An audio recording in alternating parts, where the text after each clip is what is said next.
AP ఆర్థిక పరిస్థితి గురించి మీ విశ్లేషణ. బహిరంగంగా నేను చాలాసార్లు చెప్పాను. సరే, బడ్జెట్ 3,00,000 కోట్లు ఎంతో పెట్టుకున్నారు. బడ్జెట్ లెక్కలు పెద్ద ముఖ్యం కాదు.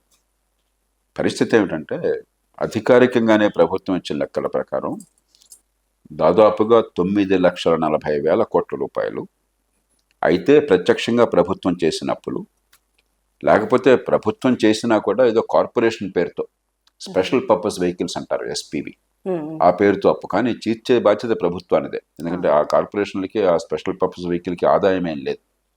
కాకపోతే ఊరికే అధికారికంగా గవర్నమెంట్ అప్పు కింద చూపెట్టుకుంటే ఏదో సంస్థ పేరుతో అప్పు చూపెడుతున్నారు. కానీ తీర్చాల్సింది ప్రభుత్వమే. అది కాకుండా బకాయిలు, పాత బకాయిలు ఒక 1,30,000 కోట్ల రూపాయలు కాంట్రాక్టర్లకు కానీ ఉద్యోగులకు కానీ బకాయిలు ఇవ్వాల్సింది. బకాయిలు చెల్లించలేదు కాబట్టి మన సిస్టమ్ ఎక్రూవల్ సిస్టమ్ కాదు. ఎక్రూవల్ సిస్టమ్ అయితే మీరు చెల్లించాల్సినవి కూడా పద్ధతిలో ఉంటాయి.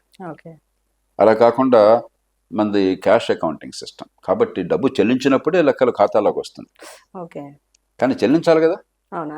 ఉద్యోగుల జీతాలు ఆపడానికి లేదు, ఎవరికైతే రేపైనా చెల్లించాలి. కాంట్రాక్టర్లకు ఇవ్వాల్సిన పాపం వాళ్ళంతా లబోదిబ్బమంటున్నారు ఇప్పటికే కొన్నేళ్ల నుంచి డబ్బులు అందక. కాబట్టి ఇవన్నీ కలిపితే 9,40,000 కోట్ల రూపాయలు, 9,40,000 కోట్ల రూపాయలు అప్పులు పాలైనట్లు లెక్క. మరి రాష్ట్రానికి దాన్ని భరించే శక్తి లేదు. 9,40,000 కోట్లు అంటే దాదాపుగా 62-63% రాష్ట్ర స్థూల ఉత్పత్తి జిఎస్టిపి. 20% దాటకూడదు మామూలుగా రాష్ట్రాలు. చాలా రాష్ట్రాలు 30%, 35% వచ్చినాయి. కానీ 62 ఇంతవరకు దేశంలో ఎవరు వెళ్ళాలి ఆ స్థాయికి. కాబట్టి ఒక తీవ్రమైన ఆర్థిక సంక్షోభంలో ఉంది. అంచేత మొట్టమొదటి చూడవలసింది ఏంటంటే, దీన్ని పునర్వ్యవస్థీకరించాలి, రీస్ట్రక్చరింగ్ చేయాలి ఈ డెట్ని. మనం అదృష్టం కొద్దీ 7-8% ఆర్థిక వ్యవస్థ పెరుగుతోంది కాబట్టి, 7-8% పెరిగినప్పుడు మన దేశంలో ద్రవ్యోల్బణం 4% ఉంటుంది కాబట్టి 4-5%, ఒక 12% దాకా ప్రతి సంవత్సరం రెవెన్యూస్ పెరుగుతాయి, పన్నులు పెరుగుతాయి, ఆదాయం పెరుగుతుంది. ఒక 5 ఏళ్ళు కనుక మనం ఈ తిరిగి చెల్లించేది వాయిదా వేసి హెచ్చు వడ్డీల బదులు తక్కువ వడ్డీలుగా రుణాలు తీసుకుని కొంచెం ఇంట్రెస్ట్ ఫ్రీ చేయించామనుకోండి. కానీ చేయాలని చెప్పంటే దానికి జాతీయ స్థాయిలో ప్రభుత్వం కానీ బ్యాంకులు కానీ ఒప్పుకోవాలంటే మీరు క్రమశిక్షణ కావాలి, మీరు పొదుపర్తనం పాటించాలి.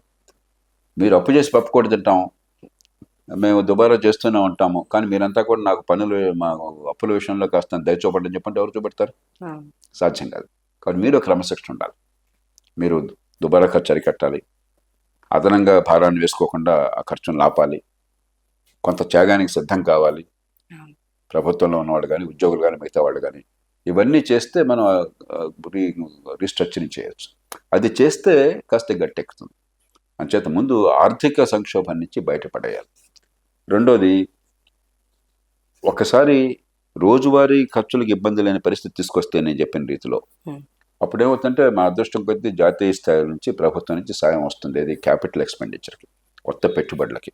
అది అమరావతి నగర నిర్మాణం కావచ్చు, లేకపోతే పోలవరం ప్రాజెక్ట్ పూర్తి చేయడం కావచ్చు, లేకపోతే విశాఖపట్నం చెన్నై కారిడార్ కావచ్చు, మనకి ఇండస్ట్రియల్ కారిడార్, కెమికల్ కారిడార్ కావచ్చు, పెట్రోకెమికల్ కారిడార్ కావచ్చు, ఇతరమైన మౌలిక సదుపాయాలు కావచ్చు. ఆర్థిక అభివృద్ధికి కాబట్టి ఇవాళ జాతీయ స్థాయిలో ప్రభుత్వం ఆర్థిక అభివృద్ధి వరకు ఎవరికైనా సాయం చేయడానికి సిద్ధంగా ఉన్నారు. ఎప్పుడు రికార్డు స్థాయిలో ఎప్పుడు పెట్టుబడులు జాతీయ స్థాయి నుంచి పెడుతున్నారు. అలాగే రాష్ట్రాలు కూడా పెట్టుబడుల కోసం సాయం చేస్తున్నారు. ఇంట్రెస్ట్ ఫ్రీ లోన్స్ అంటే ఉచితంగా ఇచ్చినట్టు డబ్బు, పేరుకి లోన్ తిరిగి ఇవ్వటమే. కానీ 30 ఏళ్ళు 50 ఏళ్ళు ఇంట్రెస్ట్ ఫ్రీ లోన్ అంటే ఇవాళ రూపాయి 50 ఏళ్ళ తర్వాత 10 పైసలు అవుతుంది. ఇంట్రెస్ట్ లేదు కాబట్టి మనకి ఫ్రీగా వచ్చినట్టే డబ్బు. ఆ రూపంలో కానీ మరో రూపంలో కానీ సాయం చేస్తారు, దానిలో అనుమానం లేదు. కానీ ముందు మనం సాయం చేసుకోవాలి. మనం సాయం చేసుకుంటే జాతీయ స్థాయి నుంచి సాయం అవుతుంది. బాగుంది సార్, థ్యాంక్ యూ.